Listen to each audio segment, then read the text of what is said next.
Hello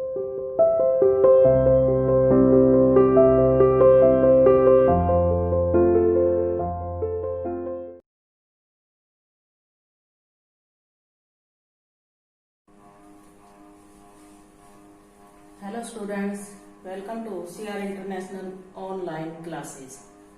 बेटा आज हम कक्षा 9 का हिंदी विषय का लेसन नंबर 6 प्रेमचंद के फटे जूते आगे कंटिन्यू करेंगे। पिछले लेक्चर में हमने आधा लेसन पढ़ लिया था, आज इसी को हम आगे कंप्लीट करेंगे और इसी के क्वेश्चन आंसर कंप्लीट करेंगे। तो चलिए अब अपने पाठ की ओर चलते हैं। क्या लिखा है आगे हमारे पाठ में, तो देखिए सबसे पहले हमने पढ़ लिया था कहाँ तक कि प्रेमचंद का फोटो में जूता फटा हुआ था। लेखक कहता है कि लोग तो बहुत कुछ कर लेते हैं, कोट गाड़ी सब कुछ मांग लेते हैं, यहाँ तक कि फोटो खिंचाने के लिए बीवी तक भी मांग लेते हैं। लेकिन आपने ऐसा नहीं किया तो कम से कम इतना तो कर ही सकते थे कि आप अपनी धोती को थोड़ा नीचे खींच लेते और उस फटे हुए जूते को जिससे उंगली दिख रही थी उसको छुपा लेते।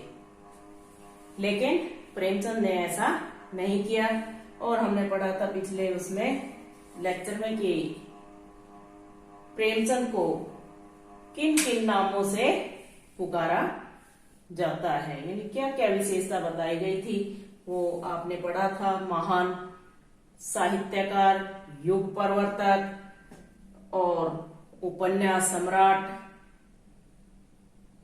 महान कथाकार, ये सब प्रेमचंद के लिए विशेषताएं बताई गई थी।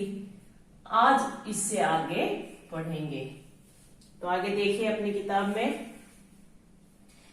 अब लेखक क्या कहता है, प्रेमचंद का जूता फटा हुआ था, ऊपर से फटा हुआ था, उनकी उंगली दिख रही थी। लेकिन लेखक अब क्या कहता है कि मेरा जूता भी कोई अच्छा नहीं है, यो ऊपर से अच्छा दिखता है, उंगली बाहर नहीं निकलती। यानी मेरा जूता भी फटा हुआ है लेकिन ऊपर से नहीं फटा हुआ, नीचे से फटा हुआ है, तले में से फटा हुआ है।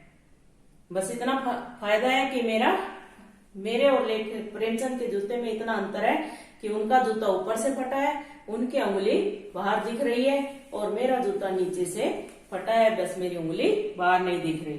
लेकिन नुकसान किसका है? लेखक का। अंगूठे के नीचे तला फट गया है, अंगूठा जमीन से घिसता है और पैनी मिट्टी भी पर भी रगड़ खाकर लहू लुहान हो जाता है। यानी प्रेमचंद का जो जूता है वो ऊपर से फटा है, ठीक है, और लेखक का जूता नीचे से फटा है। ऊपर से फटने पर क्या है, अंगुली बाहर निकली हुई है, और नीचे से फटने पर क्या हुआ कि जो तला है यानी तलुआ वो छिल जाता है।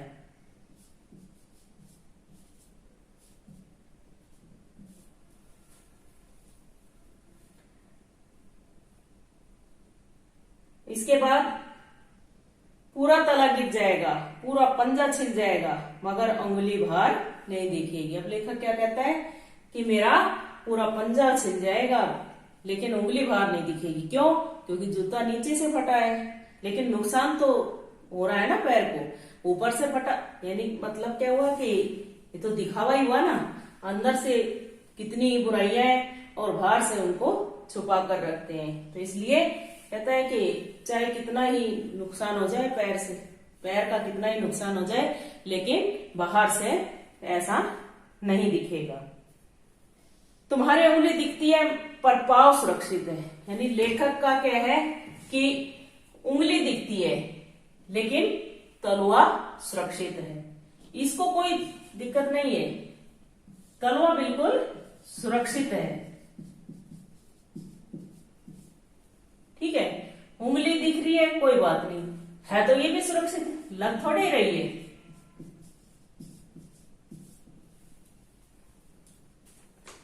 अब लेखक क्या कहता है कि पर पंजा नीचे से घिस रहा है। तुम पर्दे का महत्व ही नहीं जानते, हम पर्दे पर कुर्बान हो रहे हैं। लेखक कहता है प्रेमचंद से कि तुम पर्दे का महत्व नहीं जानते, हम तो उस पर अपना पूरा जीवन ही न्यौछावर करने के लिए तैयार हैं। आगे, तुम फटा जूता बड़े ठाठ से पहने हो, मैं ऐसे नहीं पहन सकता। यानी तुमने ऐसा जूता पहन रखा है फटा हुआ, लेकिन मैं इसे नहीं पहन सकता। फोटो तो जिंदगी भर इस तरह नहीं खिंचाऊं, यानी फटा हुआ जूता पहनकर मैं कभी फोटो नहीं खिंचाऊंगा, चाहे कोई जीवनी बिना फोटो के ही छाप दे। यानी कोई चाहे मेरी कथा, मेरा जीवन चरित्र बिना फोटो के ही छाप दे, लेकिन मैं ऐसा नहीं करूंगा। तुम्हारी ये व्यंग्य मुस्कान मेरे हौसले पस्त कर देती है। पस्त कर देना, हरा देना। पस्त का मतलब होता है हरा देना। ठीक है, क्या मतलब इसका? कौन सी मुस्कान है ये? क्या होरी का गोदान हो गया? ये गोदान क्या है? एक उपन्यास है। क्या पूस की रात में नीलगाय हल्कू का खेत चर गई? ये भी मुंशी प्रेमचंद का उपन्यास है। क्या सुजान भगत का लड़का मर गया क्योंकि डॉक्टर कलम छोड़कर नहीं आ सकते? नहीं, मुझे लगता है माधो औरत के कफन के चंदे की शराब पी गया, वही मुस्कान मालूम होती है। ये सब क्या है? ये प्रेमचंद के उपन्यास है।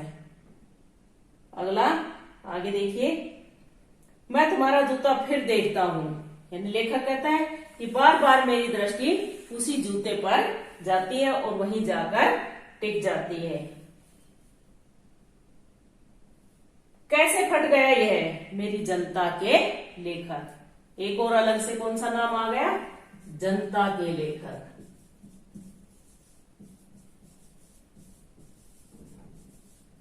महान उपन्यासकार, महान साहित्यकार, युग परिवर्तक और उपन्यास सम्राट, महान कथाकार और जनता के लेखक, न जाने किन किन नामों से पुकारा गया है। अब लेखक पूछता है कि तुम्हारा ये जूता कैसे फट गया? क्या बनिए के तगादे से बचने के लिए मील 2 मील का चक्कर लगाकर दूर से, यानी किसी से पैसे जैसे उधार ले लेते हैं, तो मान लो उसका घर यहाँ है और जिसने पैसे लिए हैं उनका यहाँ है, ठीक है। अगर हमें यहाँ जाना है, इसके घर जाना है, तो किसी ने इस पैसे इनके ले रखे होंगे, तो वो इधर से ना जाकर इधर से जाएगा अगर यहाँ जाना है तो, ठीक है। तो इसलिए कहता है कि यहां से सीधे ना जाकर आप दूर से चक्कर काट कर गए, जिसके कारण आपका जूता फट गया, ठीक है। लेकिन फिर क्या कहता है कि चक्कर लगाने से जूता फटता नहीं है, क्या होता है? घिसता है। यानी जब चलेंगे हम तो जूता ऊपर से कैसे फटेगा, नीचे से तला ही तो घिसेगा। तो लेखक कहता है कि स्वयं ही प्रश्न कर लेता है और स्वयं ही उसका उत्तर देता है कि जूता चलने से घिसता है, फटता नहीं है। अब क्या कहता है आगे? कुंभनदास का जूता भी फतेहपुर सीकरी जाने आने में घिस गया था, उसे बड़ा पछतावा। उसने कहा, आवत जात पहनिया घिस गई, बिसर गयो हरि को नाम। आवत जात, आवत जात, आने जाने से, ठीक है। पहनिया जूते चप्पल जो भी पहना था,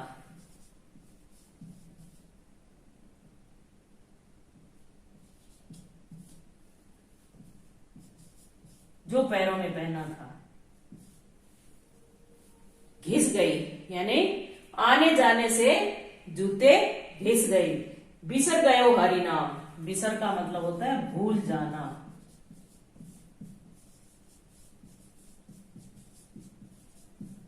बिसर गयो हरि नाम, भूल जाना, कि हरि का नाम, भगवान का नाम भूल गया। हरि का मतलब होता है भगवान, ईश्वर,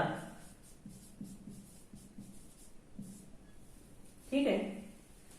और ऐसे बुलाकर देने वालों के लिए कहा था, जिनके देखे दुख उपजत। उपजत का मतलब होता है पैदा होना, यानी जिनके देखने से दुख पैदा होता हो, तिनको करबे परो सलाम, यानी उनको दूर से ही नमस्कार कर दो। जिनके मिलने से, जिनके पास जाने से, जिनके देखने से अगर कष्ट होता हो तो उसे दूर से ही सलाम कर दो। नमस्कार, दूर से ही हाथ जोड़कर नमस्कार कर दो। चलने से जूता घिसता है, फटता नहीं। तुम्हारा जूता कैसे फट गया? अब फिर लेखक के मन में सवाल उत्पन्न होता है कि जूता चलने से तो घिसता है, फटता नहीं है, लेकिन तुम्हारा फटा कैसे? मुझे लगता है तुम किसी सख्त चीज को ठोकर मारते रहे हो। अब लेखक अपने आप ही जवाब खोज लेता है, कहता है कि मुझे लगता है तुमने किसी सख्त चीज को ठोकर मारी होगी। सख्त यानी कठोर, कठोर चीज को ठोकर मारी होगी। और ये सख्त चीज क्या है? ये समाज में फैली बुराई का प्रतीक है।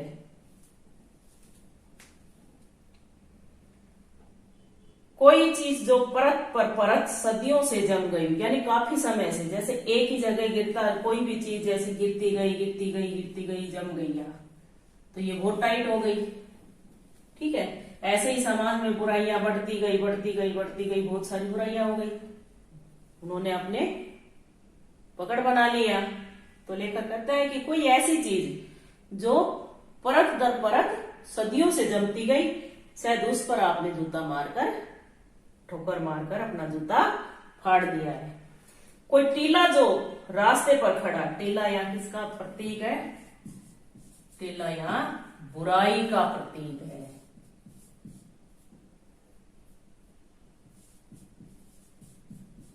बुराई का प्रतीक। ठीक है, यानी कोई ऐसा टीला था जो रास्ते में खड़ा था, आपने उसको हटाने के लिए उस पर ठोकर मारी, इसलिए वो तो हटा नहीं और आपके जूता फट गया। समझ गए? इसके बाद तुम उसे बचाकर उसके बगल से भी तो निकल सकते थे। अब लेखक कहता है कि अगर जब ये टीला यहाँ रास्ते में खड़ा है, मान लो ये रास्ता है, यहां से, ये यहां से जाने का रास्ता है, ये टीला रास्ते में खड़ा है, तो इधर से भी रास्ता, इधर से भी रास्ता है। अगर आप इस टीले को ना ठोकर मार के इधर से निकल जाते या फिर इधर से चले जाते, तो लेखक कहता है कि तुम उसे बचाकर बगल से भी तो जा सकते थे, लेकिन टिल्लों से समझौता भी तो हो सकता था। ये समझौता ही हो जाता, आप इसको यही छोड़ के इधर रास्ते साइड से चले जाते। सभी नदियां पहाड़ थोड़े ही फोड़ती है।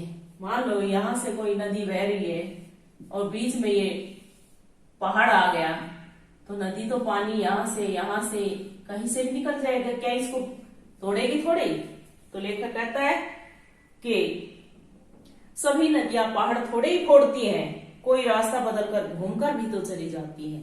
यानी यहां से चली गई या फिर यहां से चली गई, पानी तो इधर से निकल गया या इधर से निकल गया, रास्ता बदलकर निकल गया हो तो इसलिए कहता है कि अगर कोई टीला रास्ते में था तो उससे साइड से चले जाते। उदाहरण देकर बताया कि क्या सब नदी पहाड़ थोड़े ही तोड़ती है, भाई कोई एक आधी चट्टान वहां ले जाती है, बाकी तो पहाड़ तो वही रहता है। तो इसलिए तुम भी तो बदल कर जा सकते थे।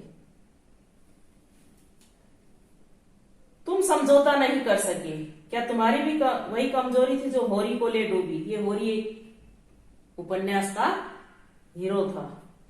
नेम धर्म वाली कमजोरी, नेम धर्म होता है नियम धर्म को मानने वाला। नेम धर्म उसकी भी जंजीर थी, जंजीर बंधन, यानी हमेशा अपने नियम धर्मों में बंधे रहना। मगर तुम जिस तरह मुस्कुरा रहे हो उससे लगता है कि शायद नेम धर्म तुम्हारा बंधन नहीं था, तुम्हारे मुक्ते थी। तुम्हारी यह पांव की उंगली मुझे संकेत करती सी लगती है, जिसे तुम घृणित समझते हो उसकी तरफ हाथ की नहीं पांव की उंगली से इशारा करते हो। यानी जो तुम्हें अच्छा नहीं लगता उसकी तुम कड़ी से कड़ी आलोचना करते हो। मुझे ऐसा लगता है आपके जूते की जो पैर की उंगली जो बाहर दिखाई दे रही है उससे ऐसा प्रतीत होता है कि जो ये आपकी पैर की उंगली है ये उस बुराई की तरफ इशारा करती है जिसको तुम अच्छा नहीं मानते, जो तुम्हें अच्छा नहीं लगता, उसकी तरफ तुम पांव की नहीं हाथ की नहीं बल्कि पांव की उंगली से इशारा करते हो, अर्थात उसकी कड़ी आलोचना करते हो। उसके बाद क्या उसकी तरफ इशारा कर रहे हो जिसे ठोकर मारते मारते तुमने जूता फाड़ दिया है? क्या तुम उस बुराई की तरफ इशारा कर रहे हो जिसको ठोकर मारकर तुमने अपना जूता भी फाड़ दिया?